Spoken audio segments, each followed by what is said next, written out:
राम राम भाभी जी। तेरी 2 बार राम राम। मुझे एक बात बता, तुझे घर में कोई काम नहीं है क्या? ये आप क्या बोल रही हो भाभी जी? ठीक बोल रही हूँ मैं। तुझमें शर्म नाम की चीज नहीं है क्या? हर दूसरे तीसरे दिन मेरे घर मुंह उठाकर चली आती हो। भाभी जी, आपसे और भैया से मिलने का दिल कर रहा था, इसीलिए आप दोनों से मिलने के लिए यहाँ चली आई।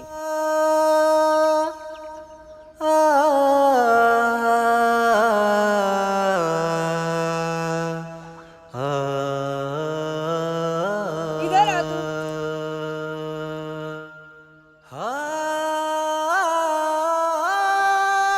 अब मेरी बात कान खोल कर सुन तू।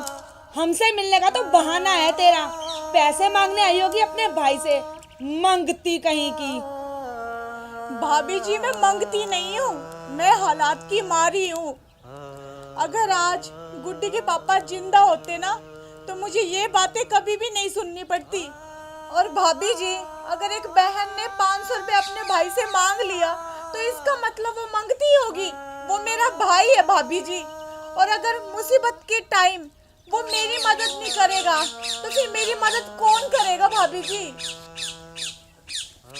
अपनी जबान को बंद कर और फालतू बोलने की जरूरत नहीं है। आज के बाद इस घर में कदम मत रखियो। चल यहाँ से।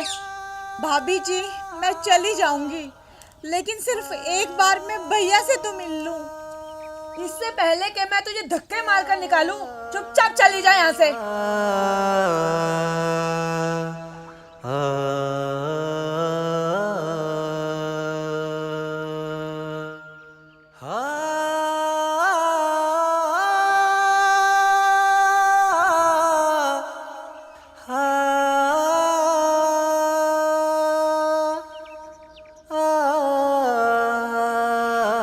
अरे बहन कमला, तू कब आई और तू कहाँ जा रही थी? बस भैया, आपको देख लिया ना, इतना ही काफी है। अब मैं वापस अपने घर जा रही हूँ भैया। अरे अरे कमला, तू रो क्यों रही है? तेरी भाभी ने कुछ कहा क्या तुझे? नहीं भैया, भाभी ने कुछ नहीं कहा। आप ये सब बातें छोड़िए। अच्छा ये बताइए कि आप ठीक तो है ना, और आपका काम धंधा कैसे चल रहा है? हाँ, मैं बिल्कुल ठीक हूँ और मेरा काम बिल्कुल मस्त चल रहा है। हो गया भरत मिलाप। चल अब निकल यहाँ से। तू ये क्या बकवास कर रही है चमेली? ये मेरी बहन है। और मैं तेरी पत्नी हूँ। अब चुपचाप चल अंदर। चमेली, तेरा दिमाग खराब हो गया है क्या? दिमाग मेरा नहीं, तुम्हारा खराब हो गया है। इसे घर से निकालते हो या फिर मैं जाऊँ? अरे चमेली, तू घर से क्यों जाएगी? ये घर तो तेरा ही है। बहन कमला, मैं तेरे आगे हाथ जोड़ता हूँ, तू इस घर से चली जा, मुझे चैन से रहने दे।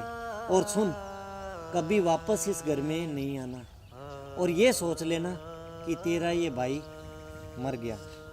नहीं भैया, आप ऐसा मत बोलिए, मैं खुद ही इस घर से जा रही हूँ।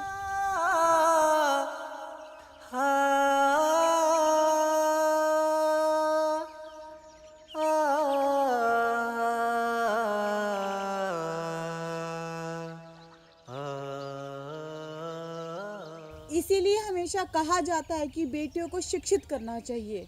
जैसे कि इस वीडियो में मेरे साथ हुआ, भगवान ना करे अगर किसी लड़की पर ऐसी मुसीबत आती है, तो पढ़ी लिखी होने के कारण वो अपने पैरों पर खुद खड़ी होगी, अपने परिवार का भरण पोषण वो खुद कर सकती है। कम से कम मेरी तरह वो किसी पे मोहताज तो नहीं होगी ना।